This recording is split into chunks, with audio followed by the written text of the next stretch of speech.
Hello students, આજે આપણે ધોરણ 11નો ચેપ્ટર નંબર 13ના લેક્ચર નંબર 12માં C4 પરિપથ C4 વનસ્પતિમાં અંધકાર પ્રક્રિયા કઈ રીતથી થાય છે એ આપણે સમજવાનું છે. ચલો, તો આગળના પીરિયડમાં આપણને ખબર છે, આપણે C3 પથ સમજ્યા છે. ચાલો, RuBP પ્લસ CO2 એ પ્રક્રિયા થઈ અને પહેલી સ્થાયી નિપજ 3 કાર્બનવાળો PGA અણુ બને, તો એ પરિપથને આપણે C3 પરિપથ કહીએ છીએ.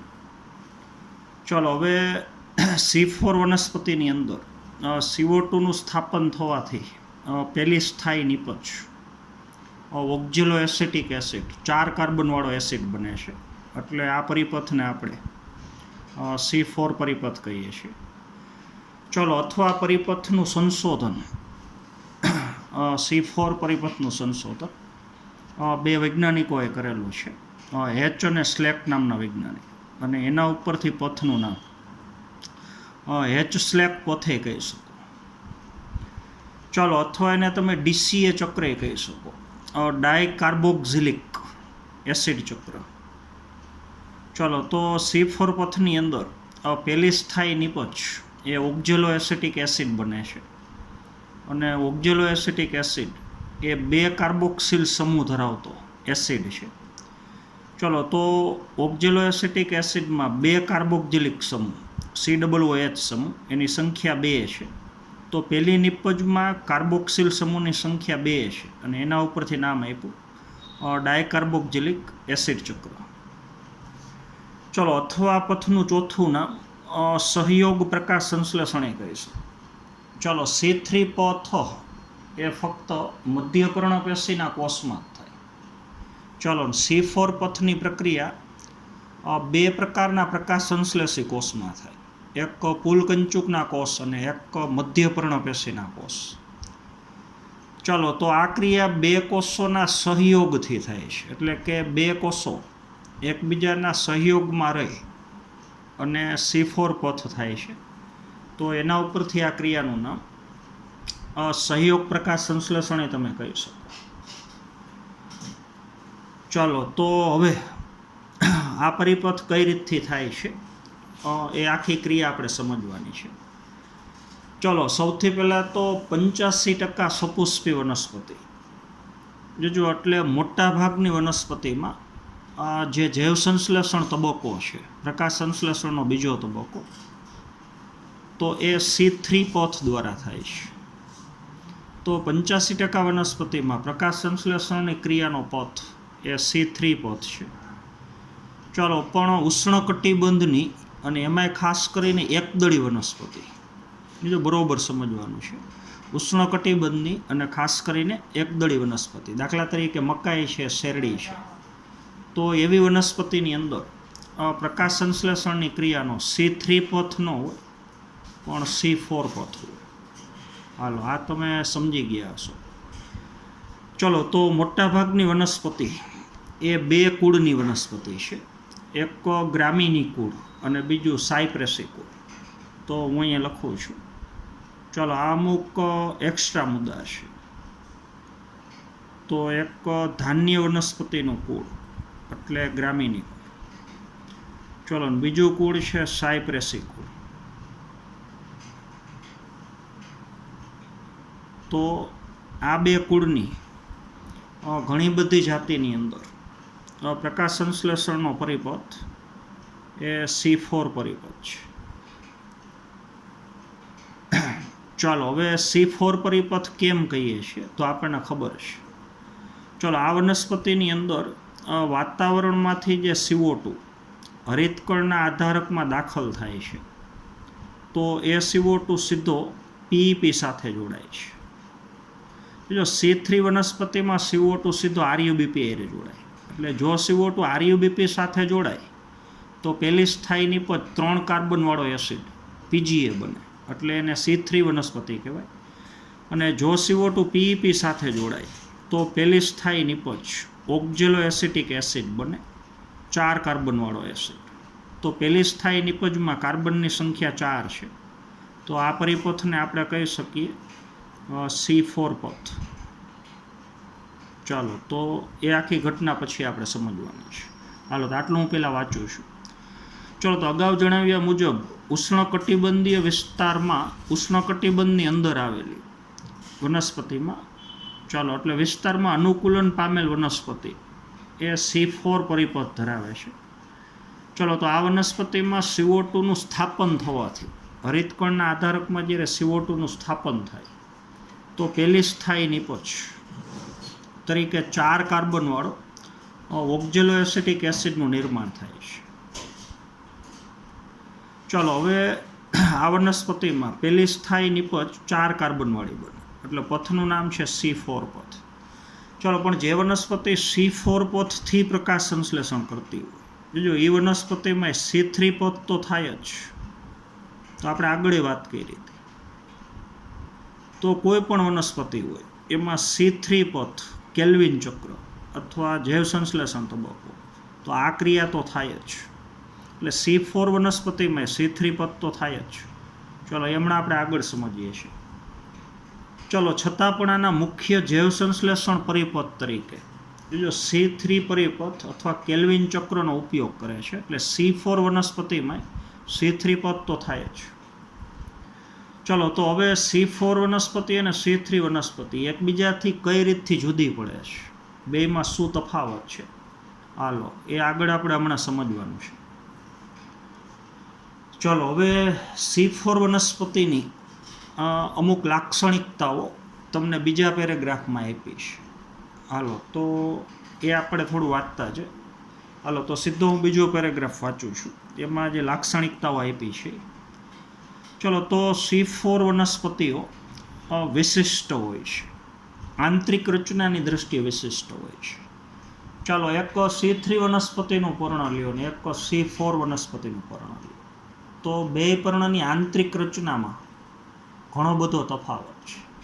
ચલો, દાખલા તરીકે C4 વનસ્પતિમાં ક્રેન્જ પેશી રચના આવેલી છે, તો એવી ક્રેન્જ પેશી રચના એ C3 વનસ્પતિમાં ન હોય. તો ક્રેન્જ પેશી રચના એટલે શું એ હમણાં આપણે સમજીએ છીએ.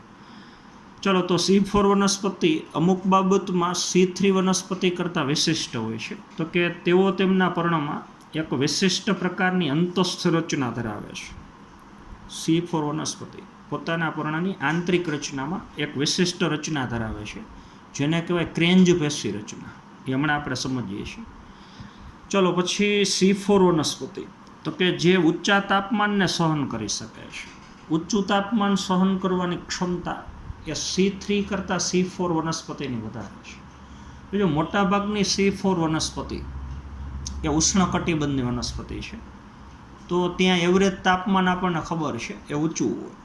તો C4 વનસ્પતિના શરીરમાં જે ઉત્સેચકો છે એ મોટાભાગે ઊંચું તાપમાન સહન કરવાની ક્ષમતા ધરાવે છે. એટલે કે એ મોટાભાગે ઊંચા તાપમાને સક્રિય બને છે. ચલો, એટલે C3 વનસ્પતિ કરતાં C4 વનસ્પતિની પર્ણની આંતરિક રચના અલગ હોય. C3 વનસ્પતિ કરતાં C4 વનસ્પતિની તાપમાન સહન કરવાની ક્ષમતા વધારે હોય. હાલો, એના પછી ચલો, તેઓ પ્રકાશની વધુ તીવ્રતાની સામે પ્રતિક્રિયા દર્શાવે છે. ચલો, એકદમ પ્રકાશની તીવ્રતા ઊંચી હોય તોય આ વનસ્પતિમાં પ્રકાશ સંશ્લેષણની ક્રિયાનો દર એમને જળવાઈ રહે છે.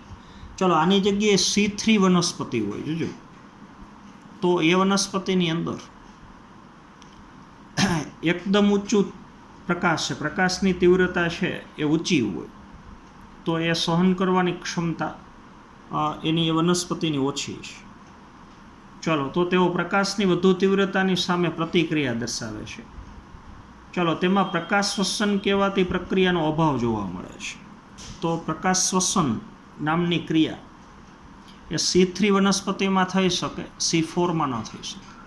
જો શા માટે થઈ શકે ન થઈ શકે એ હમણાં આપણે આગળ કારણ સમજીએ છીએ, પણ અત્યારે તમારે યાદ રાખવાનું કે પ્રકાશ શ્વસન એ C3 વનસ્પતિમાં થઈ શકે. જો C3 વનસ્પતિમાં પ્રકાશ શ્વસન થઈ શકે એટલા માટે C3 વનસ્પતિનો પ્રકાશ સંશ્લેષણની ક્રિયાનો દર નીચો છે, અને C4 વનસ્પતિમાં પ્રકાશ શ્વસન ન થાય એટલે એનું પ્રકાશ સંશ્લેષણ કરવાનો દર એની ક્ષમતા એ ઊંચી છે. ચલો, એટલે એના પછીનું વાક્ય એ જ છે, તેઓમાં જૈવભારની ખૂબ જ ઊંચી ઉત્પાદકતા જોવા મળે છે. જૈવભાર પ્રકાશ સંશ્લેષણની ક્રિયામાં વનસ્પતિ ગ્લુકોઝ બનાવે છે. તો ગ્લુકોઝ બને એટલે એનો જૈવભાર, કાર્બનિક દ્રવ્યનો જથ્થો વધે છે. તો કાર્બનિક દ્રવ્યનો જથ્થો, ખોરાક અથવા જૈવભાર એનું ઉત્પાદન કરવાની ક્ષમતા એ C4 વનસ્પતિની C3 વનસ્પતિ કરતાં ઊંચી છે. એનું કારણ પ્રકાશ શ્વસન છે. તો આપણને ખબર છે C3 વનસ્પતિમાં પ્રકાશ શ્વસન થાય છે એટલે એનું ખોરાકનું નિર્માણ કરવાની ક્ષમતા ઓછી છે, અને C4 વનસ્પતિમાં પ્રકાશ શ્વસન થતું નથી એટલે એની જૈવભારનું નિર્માણ કરવાની ક્ષમતા એ વધારે છે.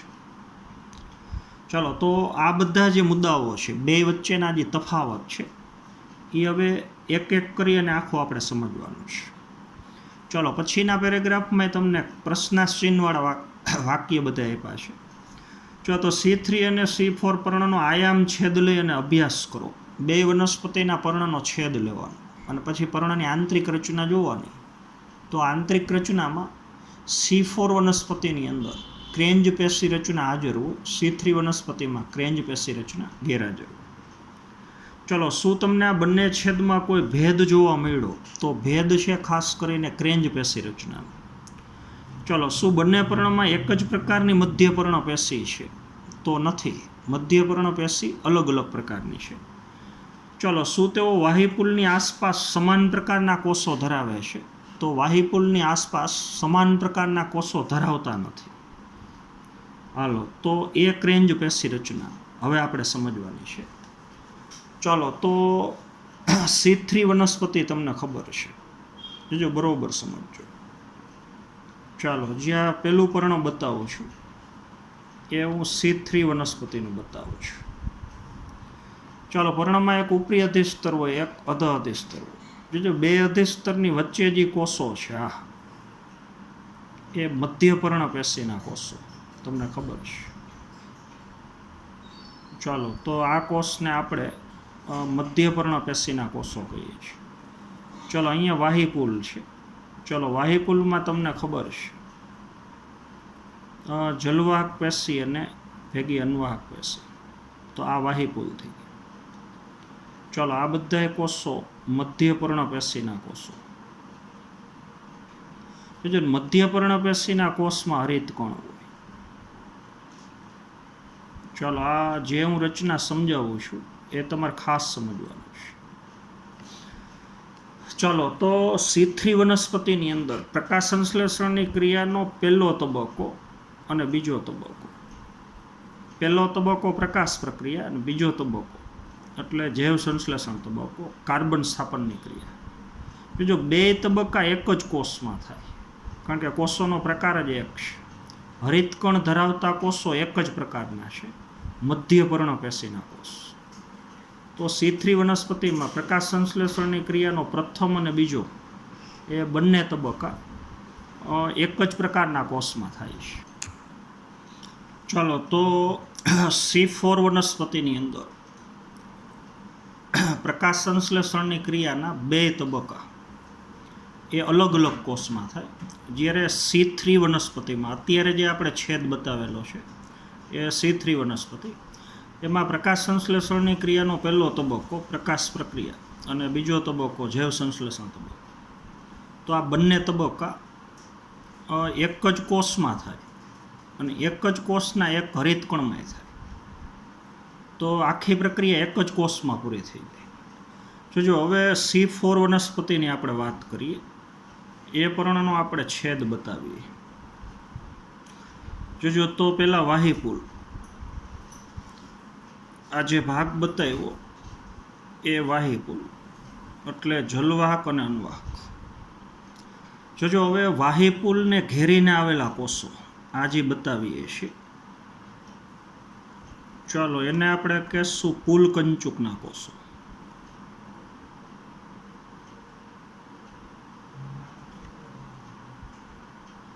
ચાલો, હવે એને ઘેરીને આવેલા કોષો જોજો, તો આ થઈ ગયા મધ્યપર્ણ પેશીના કોષો. તો વાહિપુલને ઘેરીને પુલકંચુકના કોષો છે, અને પુલકંચુકના કોષોને ઘેરીને મધ્યપર્ણ પેશીના કોષો છે. તો કેન્દ્રમાં વાહિપુલ છે, આ ભાગ વાહિપુલને ઘેરીને આવેલા કોષો આ જે છે, આ આખા કોષો. તો આ પુલકંચુકના કોષો.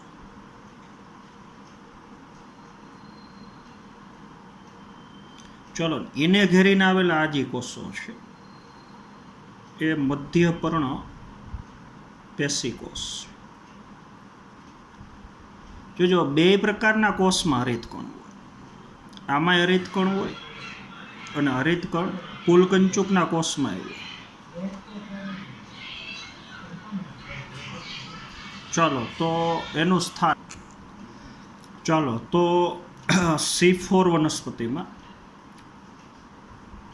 હરિતકણ ધરાવતા કોષો બે પ્રકારના છે. હરિતકણ પુલકંચુકના કોષમાં છે, આ બધા કોષમાં, અને હરિતકણ મધ્યપર્ણ પેશીના કોષમાં છે. ચલો, જ્યારે C3 વનસ્પતિમાં હરિતકણ ધરાવતા કોષો એ ફક્ત એક જ પ્રકારના છે, ખાલી મધ્યપર્ણ પેશીના કોષ. ચાલો, તો આ તમે સમજી ગયા છો. જોજો, તો હવે આ જે પુલકંચુકના હરિતકણ ધરાવતા કોષો છે એ વાહિપુલને ઘેરીને ફરતી બાજુથી આવરીને આવેલા છે. તો ક્રેન્જનો અર્થ થાય ઘેરવું અથવા આવરવું. તો અહીંયા પુલકંચુકના કોષો વાહિપુલને ઘેરીને આવેલા નથી. અહીંયા પુલકંચુકના કોષો વાહિપુલને ઘેરીને આવેલા છે.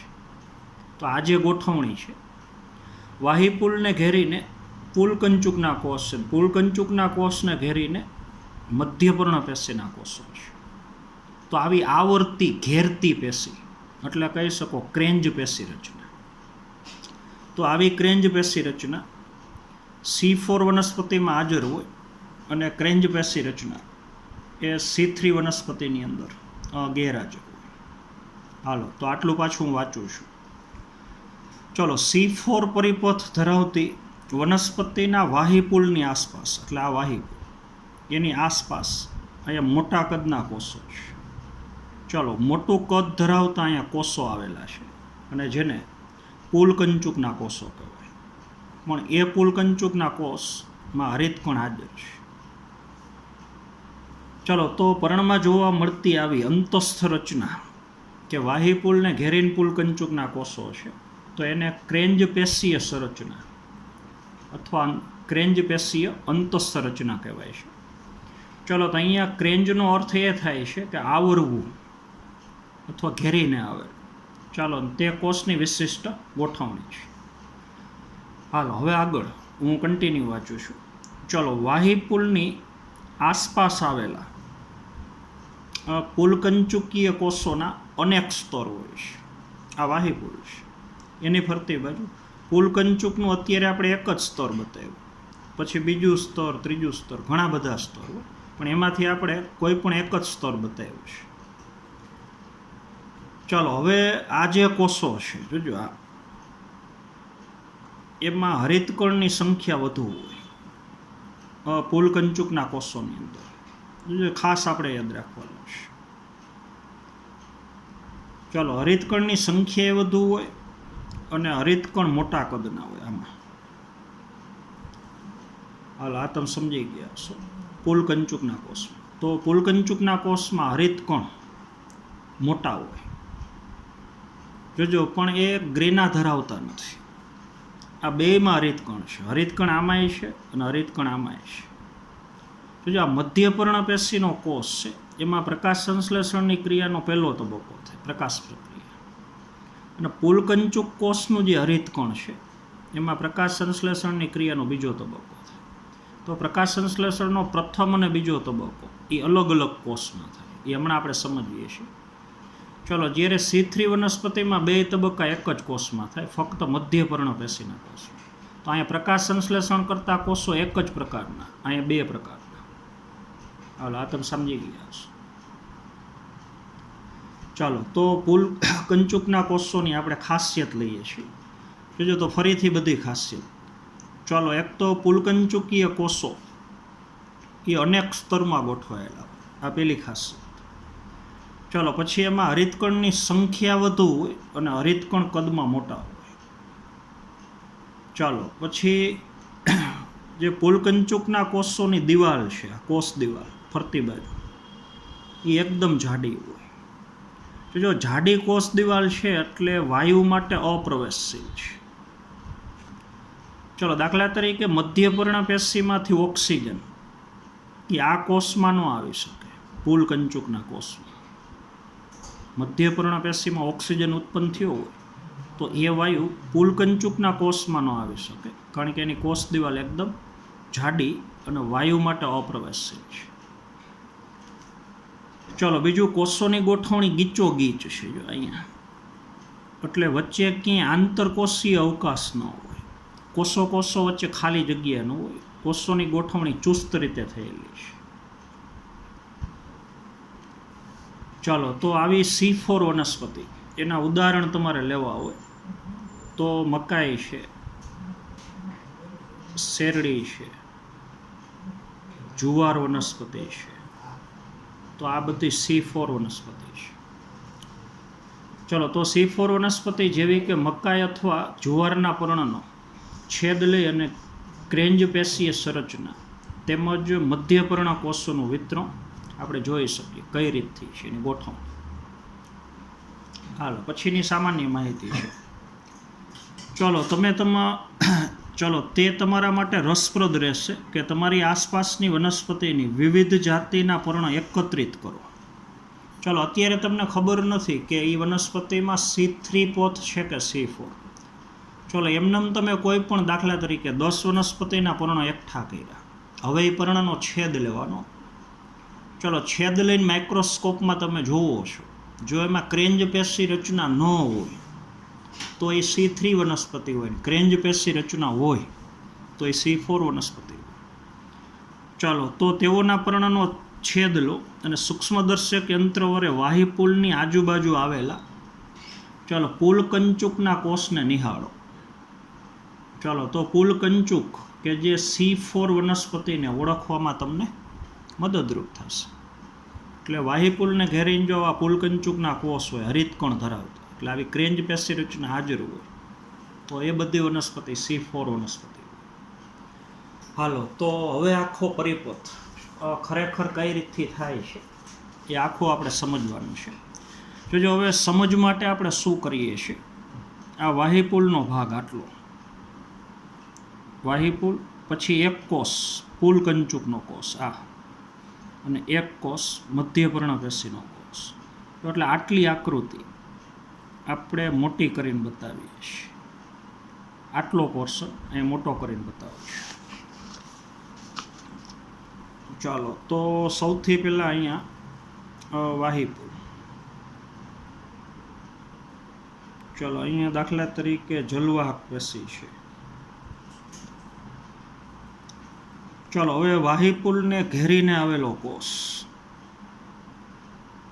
જોજો, એટલે આને આપણે કહેશું પુલકંચુકનો કોષ. ચાલો, પછી પુલકંચુકને ઘેરીને આવેલો કોષ, તો આ થઈ ગયો મધ્યપર્ણપેશીનો કોષ. ચલો, તો આ ભાગ વાહીપુલ છે. ચલો, આ કોષ પુલકંચુકનો કોષ અને આ કોષ મધ્યપર્ણ પેશી કોષ. જોજો, હવે હરિતકણ આ કોષમાં છે ને આમાં છે. જોજો, આનું હરિતકણ આ કોષમાં જે હરિતકણ છે એનો હું અહીંયા છેદ બતાવું તો એ હરિતકણ આપણે જે આગળ સમજાય એવું છે.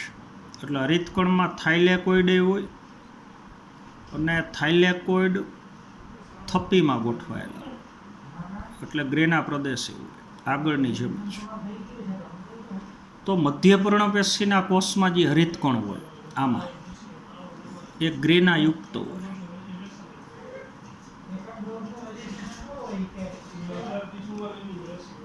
જોજો, અને આ હરિતકણનું જે આધારક છે, આ હરિતકણનું આધારક અહીંયા ત્યાં પીઈપી હાજર હોય. જોજો, આરયુબીપી ગેરહાજર હોય. મધ્યપર્ણપેશીના કોષના હરિતકણ ગ્રેનાયુક્ત હોય અને એના આધારકની અંદર પીઈપી હાજર હોય. ચલો, આ કોષમાં જે હરિતકણ છે, પુલકંચુકના કોષમાં, એના હરિતકણનો હું છેદ બતાવું તો તમને આવું દેખાશે.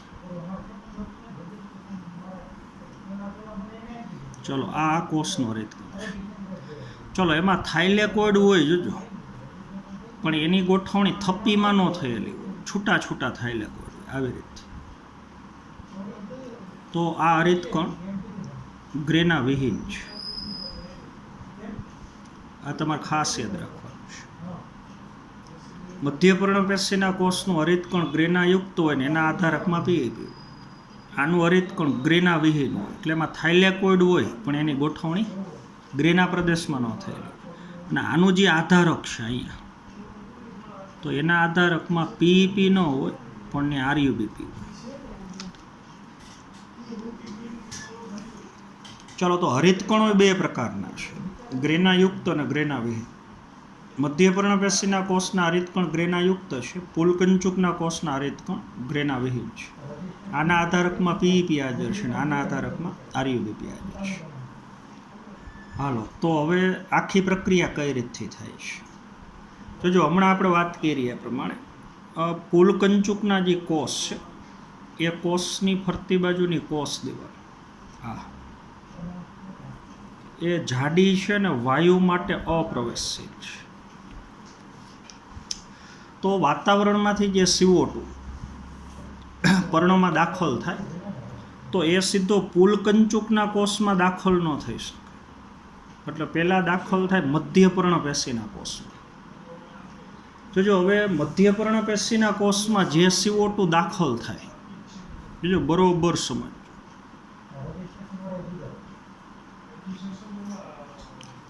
ચાલો, એ CO2 દાખલ થયા પછી એનું રૂપાંતરણ HCO3 માઇનસમાં થઈ જાય.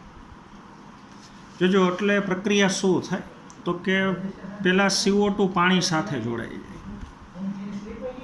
એટલે બની જાય H2CO3 અને પછી આનું આયનીકરણ થઈ જાય, એટલે H+ અને HCO3 માઇનસ બને. હાલો, પછી આ HCO3 એનો હવે આગળ ઉપયોગ થાય.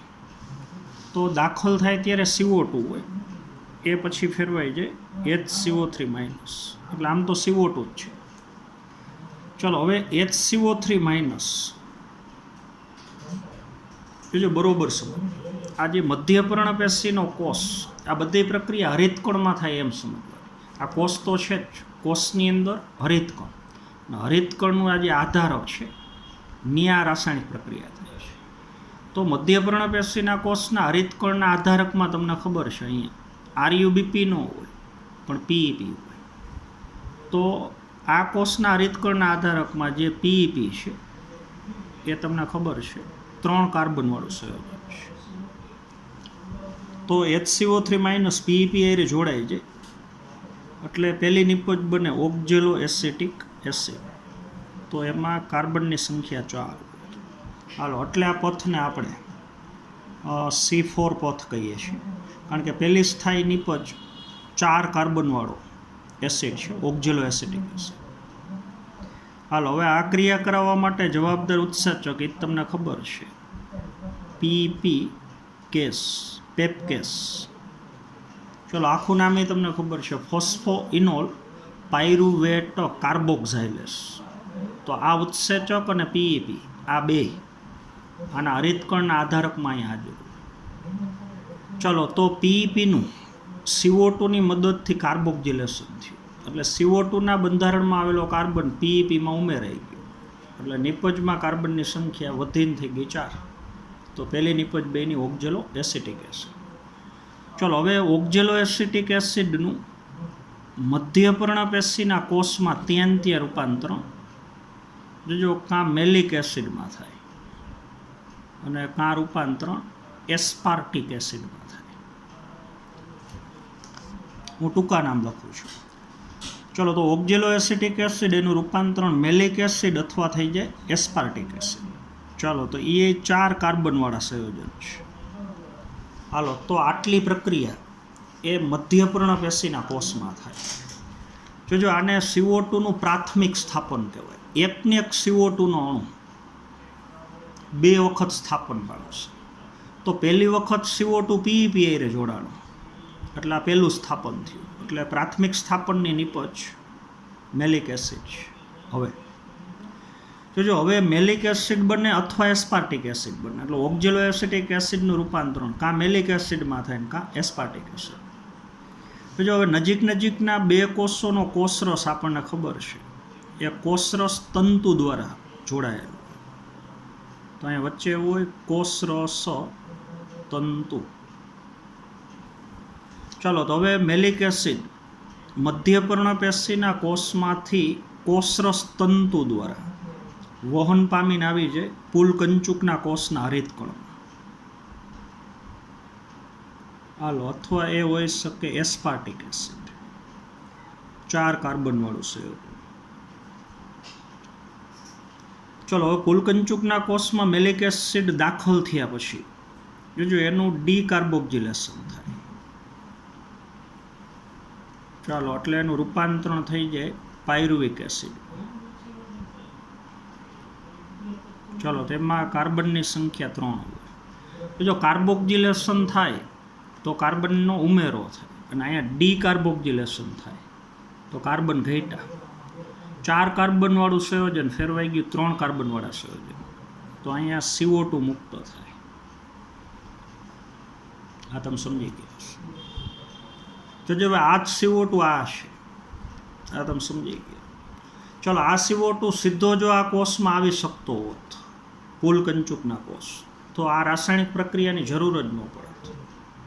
તો આ વનસ્પતિમાં સીધો C3 પથ જ હોત. જો તો CO2 વાયા દાખલ થયું મધ્યપર્ણ પેશીના કોષમાં થઈ, અને CO2 પછી આવ્યો પુલકંચુકના કોષ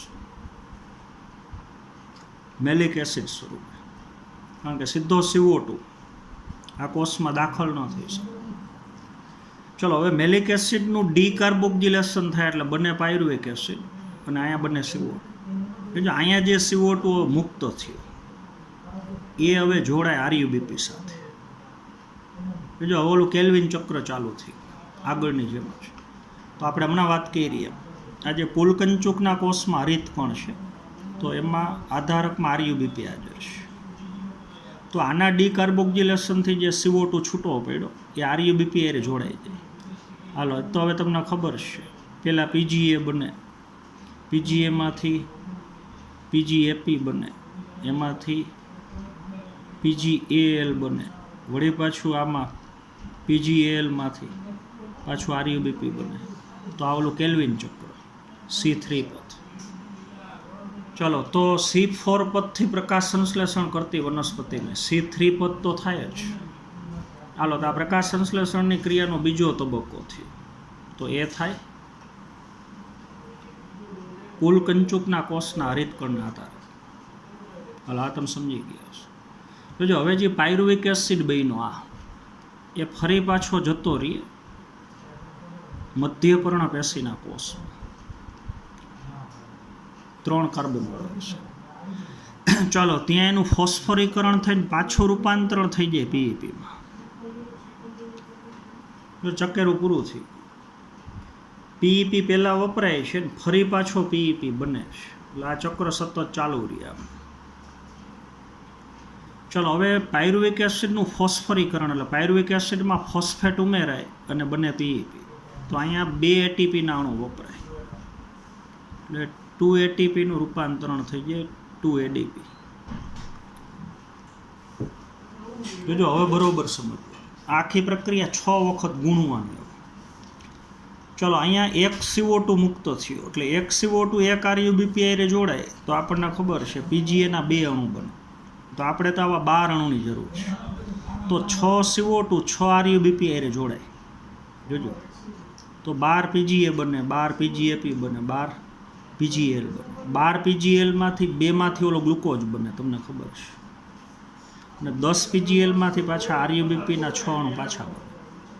તો C3 પથ આગળની જેમ જ. તો અહીંયા એક ગ્લુકોઝનો અણુ બનાવવો હોય તો આવા 6 CO2ની જરૂર પડશે. તો એક મેલિક એસિડમાંથી એક પાયરુવિક એસિડ બને ત્યારે એક CO2 મુક્ત થાય તો આવા મેલિક એસિડના 6 અણુની જરૂર પડે. આખી પ્રક્રિયા 6 વખત ગુણી નાખો તો 6 CO2 દાખલ થાય, એટલે 6 HCO3 માઇનસ અહીંયા 6 અણુ PEPના. તો અહીંયા 6 અણુ ઓક્ઝેલો એસિટિક એસિડના બને, અહીંયા 6 અણુ મેલિક એસિડ કે એસ્પાર્ટિક એસિડ બને. તો અહીંયા 6 અણુ મેલિક એસિડ, અહીંયા 6 અણુ પાયરુવિક એસિડ, તો અહીંયા 6 CO2 મુક્ત થાય. જોજો હવે 6 અણુ પાયરુવિક એસિડના, એક પાયરુવિક એસિડ એક PEPમાં ફેરવાય તો 2 ATP વપરાય. તો 6 અણુનું રૂપાંતરણ આમાં થાય તો અહીંયા 12 ATP વપરાય.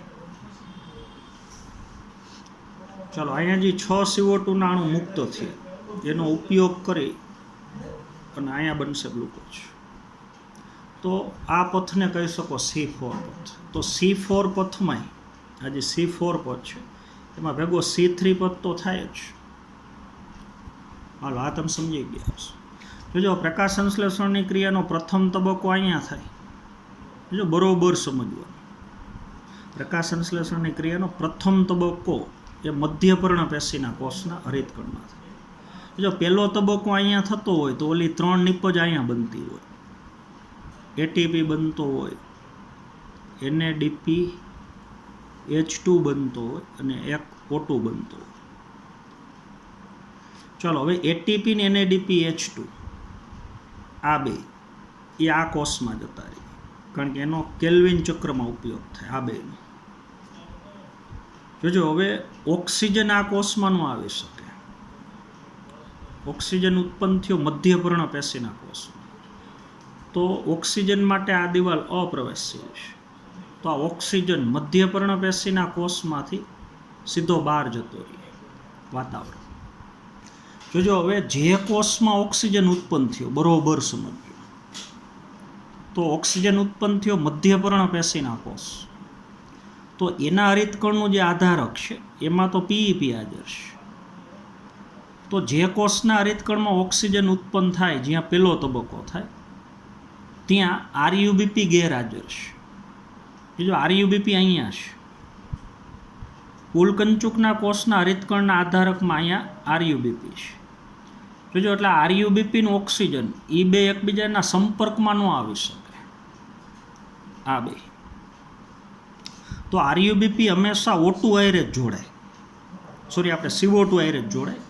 C4 વનસ્પતિ, C4 વનસ્પતિમાં જ્યાં RUBP છે ત્યાં CO2ની સાંદ્રતા એકદમ ઊંચી હોય. અહીં ક્યારેય O2ની સાંદ્રતા વધે જ નહીં, કારણ કે ઓક્સિજન આ કોષમાં આવી જ ન શકે. તો હવે RUBP પ્લસ O2 ક્યારેય ન થઈ શકે, RUBP પ્લસ CO2 જ થાય. જો હવે C3 વનસ્પતિની આપણે વાત કરીએ આની, તો એમાં પહેલો અને બીજો બે તબક્કો એક જ કોષમાં થાય. તો જે કોષમાં ઓક્સિજન ઉત્પન્ન થાય એ જ કોષમાં RUBP હોય, એટલે RUBP પ્લસ એની હારે CO2 જોડાઈ શકે અને O2 જોડાઈ શકે. આ બે પ્રક્રિયા C3માં થાય અને C4માં ફક્ત એક જ પ્રક્રિયા થાય, RUBP પ્લસ CO2 થઈ શકે, પણ આ પ્રક્રિયા ન થઈ શકે. ચલો તો RUBP હારે CO2 જોડાય તો ગ્લુકોઝ બનશે, ઝડપથી ગ્લુકોઝ બનશે. પણ જો RUBP સાથે O2 જોડાઈ જાય તો ગ્લુકોઝ બને પણ ધીમો ધીમો બને. જો તો આ ઘટનાને કહી શકો પ્રકાશ શ્વસન. આ જે ઘટના મેં બતાવી એ પ્રકાશ શ્વસન. તો C3 વનસ્પતિમાં પ્રકાશ શ્વસન થઈ શકે, કારણ કે જ્યાં ઓક્સિજન ઉત્પન્ન થાય ને એ જ હરિતકણના આધારકમાં RUBP હોય, તો ઓક્સિજન અને RUBP એકબીજાના સંપર્કમાં આવી શકે.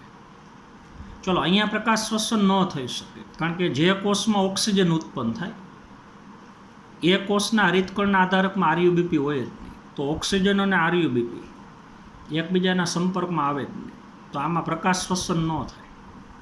જો C4 વનસ્પતિમાં પ્રકાશ શ્વસન ન થાય એટલે એની ઉત્પાદકતા, પ્રકાશ સંશ્લેષણનો દર ઊંચો છે. ચલો તો અહીંયા આરયુબીપી કાર્બોક્સાઇલેજ ઉત્સેચક જે આવેલો છે, તો જે આ બે કાર્ય એક જ ઉત્સેચક કરી શકે, કાર્બોક્સિલેશન એ કરી શકે ને ઓક્સિજનેશન એ કરી શકે. એટલે આરયુબીપીમાં કાર્બન એ ઉમેરી શકે અને આરયુબીપીમાં ઓક્સિજન એ ઉમેરી શકે. તો આરયુબીપી કાર્બોક્સાઇલેજ તરીકે વર્તે ને આરયુબીપી ઓક્સિજનેસ તરીકે વર્તે. તો એવું C3 વનસ્પતિમાં થાય. જો તો C3 વનસ્પતિમાં પ્રકાશ સંશ્લેષણનો દર C4 કરતાં નીચો હોય એનું કારણ આમાં પ્રકાશ શ્વસન થઈ શકે ને આમાં પ્રકાશ શ્વસન ન થાય. ચાલો આ તમે સમજી ગયા હશો. હાલો આટલું હું વાંચું છું પહેલાં. ચાલો હવે આખી પ્રક્રિયા હું બોલતો જાઉં છું. જોજો હવે એકને એક CO2 ના અણુનું 2 વખત સ્થાપન થયું. ચલો પહેલી વાર CO2 PEP હારે જોડાય છે, આને પ્રાથમિક સ્થાપન કહેવાય. ચલો CO2 નું C4 વનસ્પતિમાં CO2 નું પ્રાથમિક સ્થાપન થાય તો પહેલી નિપજ ઓક્ઝેલો એસિટિક એસિડ, આને દ્વિતીય સ્થાપન કહેવાય. એટલે હવે CO2 RUBP હારે જોડાય. એકને એક CO2 નો અણુ છે, આ એનું 2 વખત સ્થાપન થાય. પ્રાથમિક સ્થાપન મધ્ય પર્ણપેશીના કોષમાં થાય અને દ્વિતીય સ્થાપન પુલકંચુકના કોષમાં થાય. પ્રાથમિક સ્થાપનની નિપજ ઓક્ઝેલો એસિટિક એસિડ છે, દ્વિતીય સ્થાપનની નિપજ અહીં PGA છે. ચલો તો CO2 નો પ્રાથમિક ગ્રાહક એટલે આ CO2 વાતાવરણમાંથી આવ્યો એને ગ્રહણ કરતો પહેલો પ્રાથમિક ગ્રાહક એ PEP છે, 3 કાર્બન વાળો એસિડ. ચલો એક 3 કાર્બન યુક્ત અણુ એટલે PEP ફોસ્ફોઇનોલ પાયરુવિક એસિડ અને તે મધ્યપર્ણ કોષમાં આવેલું હોય, મધ્યપર્ણ પેશીના કોષમાં આવેલું હોય PEP. ચલો હવે સ્થાપન માટે જવાબદાર ઉત્સેચક તમને ખબર છે પેપકેસ અથવા એને કહી શકો PEP કાર્બોક્સાઇલેજ.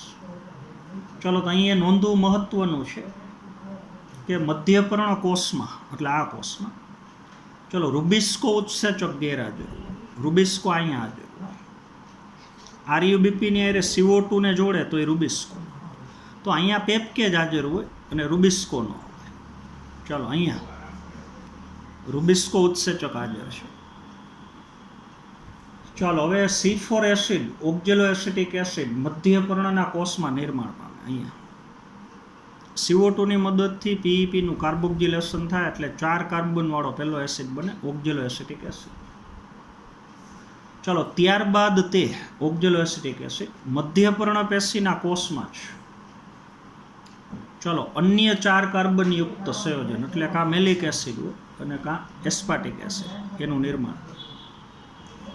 ચલો કે જે હવે કાં મેલિક એસિડ ને એસ્પાર્ટિક એસિડ એ કોષરસ તંતુ દ્વારા ચલો પુલકંચુકીય કોષમાં સ્થળાંતરિત થઈ જાય. અહીંયા ચલો પુલકંચુકીય કોષમાં 4 કાર્બન યુક્ત એસિડ એટલે મેલિક એસિડ અથવા એસ્પાર્ટિક એસિડ એ વિઘટન પામે અને ફેરવાઈ જાય પાયરુવિક એસિડ એટલે અહીંયા CO2 મુક્ત થાય. ચાલો વિઘટન પામી અને CO2 અને એક 3 કાર્બન યુક્ત અણુ મુક્ત થાય. આનું વિઘટન થાય એટલે એક CO2 ને એક 3 કાર્બન યુક્ત અણુ, તો ત્યાં તમારે નામ લખવાનું છે પાયરુવિક એસિડ. ચલો હવે 3 કાર્બન યુક્ત અણુ એટલે પાયરુવિક એસિડ એ ફરી પાછો જતો રહીએ મધ્યપર્ણ પેશીના કોષમાં પુનઃ પ્રવેશ. ચાલો ત્યાં એનું ફોસ્ફોરીકરણ થઈ જાય, એટીપીમાંથી ફોસ્ફેટ આમાં ઉમેરે એટલે PEP બની જાય. ચલો ફરીથી PEP એટલે ફોસ્ફોઇનોલ પાયરુવેટમાં પરિવર્તિત થાય અને આ રીતે આખું ચક્ર પૂર્ણ થઈ જાય. PEP પહેલાં વપરાય ને પાછો PEP બની જાય, આખું ચક્ર પૂરું થઈ જાય. હાલો હવે આગળ.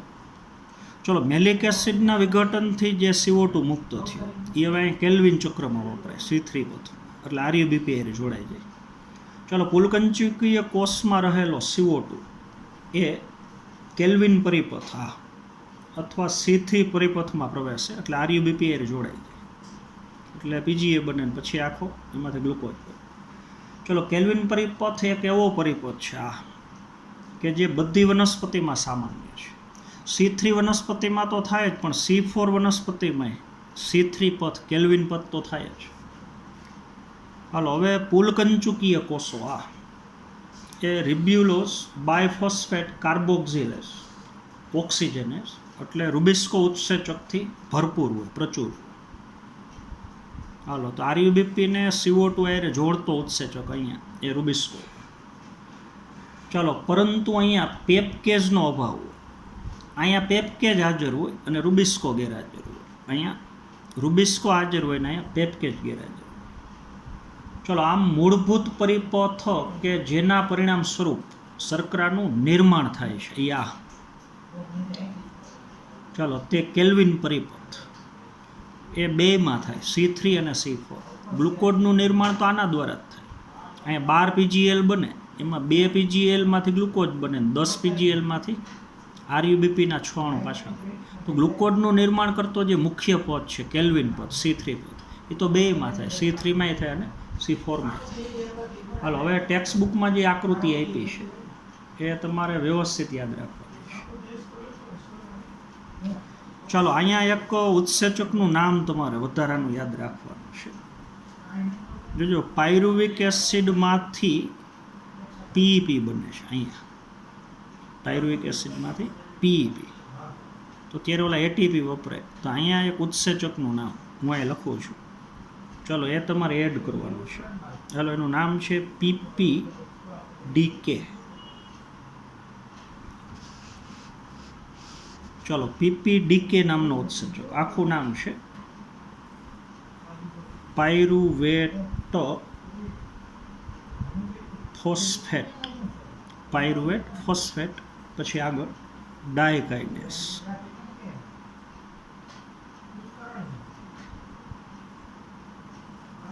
ચાલો, તો આ ખાસ યાદ રાખો. પાયરુવેટ ફોસ્ફેટ ડાયકાઇનેસ નામનો ઉત્સેચક અહીંયા પાયરુવિક એસિડનું રૂપાંતરણ PEPમાં કરે છે. હાલો, આ તમે સમજી ગયા છો. હાલો, હવે પાછળનું થોડુંક હું વાંચું છું. ચાલો, શું તમે નોંધ્યું કે દરેક C3 વનસ્પતિના બધા મધ્યપર્ણ પેશીના કોષમાં કેલ્વિન પરિપથ જોવા મળે છે? તો જોવા મળે છે. C3 વનસ્પતિ હોય તો એના બધા મધ્યપર્ણ પેશીના કોષ, તો એમાં તો કોષનો પ્રકાર જ એક છે. એટલે C3 વનસ્પતિમાં મધ્યપર્ણ પેશીના કોષમાં કેલ્વિન ચક્ર થાય. અહીંયા આમાં કેલ્વિન ચક્ર મધ્યપર્ણ પેશીના કોષમાં ન થાય, કુલ કંચુકના કોષમાં થાય. ચલો, હવે C4 વનસ્પતિના મધ્યપર્ણ કોષમાં આ પરિપથ જોવા મળતો નથી. અહીંયા પ્રકાશ પ્રક્રિયા થાય, એટલે પહેલો તબક્કો અહીંયા થાય અને બીજો તબક્કો અહીંયા થાય. પહેલો તબક્કો અહીંયા થાય, બીજો તબક્કો અહીંયા થાય. ચલો, પરંતુ પુલકંચુકીય કોષમાં એટલે અહીંયા જ જોવા મળે કેલ્વિન ચક્ર. હાલો, તો આ તમે સમજી ગયા હશો. ચલો, બીજી એક અગત્યની વસ્તુ જોજો, આમાં થોડીક તમારે ATPની ગણતરી યાદ રાખવાની છે. જોજો, C3 વનસ્પતિ હોય તો એમાં તો ખાલી કેલ્વિન ચક્ર જ થાય. સીધો CO2 વાતાવરણમાંથી આવે એ સીધો આરયુબીપી હારે જોડાઈ જાય. તો અહીંયા 6 CO2ના અણુનું સ્થાપન થાય તો 18 ATP વપરાય, તમને ખબર છે, અને 12 NADPH2. એટલે C3 વનસ્પતિમાં એક ગ્લુકોઝનું અણુ બનાવવા માટે કેલ્વિન ચક્રની અંદર 18 ATP અને 12 અણુ NADPH2ના વપરાય. એ આપણે આગળ સમજ્યા. જો C4 વનસ્પતિમાં થોડીક સંખ્યા વધી ગઈ. જો C4 વનસ્પતિમાં આ ક્રિયા તો થાય જ, C3માં ખાલી આટલું જ થાય અને C4માં આખી પ્રક્રિયા થાય. તો C4માં આ 18 ATP તો વપરાય જ, પણ 12 ATP અહીંયા વપરાય વધારાના. એટલે ATPના અણુની સંખ્યા, એક ગ્લુકોઝનો અણુ C4 વનસ્પતિમાં બનતો હોય તો 30 ATP વપરાય અને 12 અણુ NADPH2ના વપરાય. ચલો, C3 વનસ્પતિમાં 18 ATP ને 12 NADPH2. અહીંયા C4 વનસ્પતિમાં 30 ATP અને 12 NADPH2. ચલો, 12 ATP આ વધારાના વપરાય. એક પાયરુવિક એસિડમાંથી એક PEP બને તો 2 ATP. તો અહીંયા 6 પાયરુવિક એસિડમાંથી 6 PEP બને તો 12 ATP આ વપરાય. એટલે 18 ને 12 30 ATP થઈ જાય. આ તમારે બાજુમાં એક્સ્ટ્રા લખી નાખવાનું છે. ચાલો, તો આખો પરિપથ તમે વ્યવસ્થિત સમજી ગયા હશો.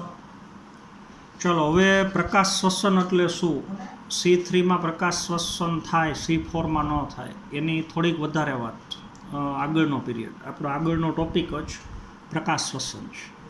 તો એમાં આપણે સમજશું. ચાલો, તો આ પીરિયડમાં આપણે અહીંયા સુધી રાખશું. Thank you.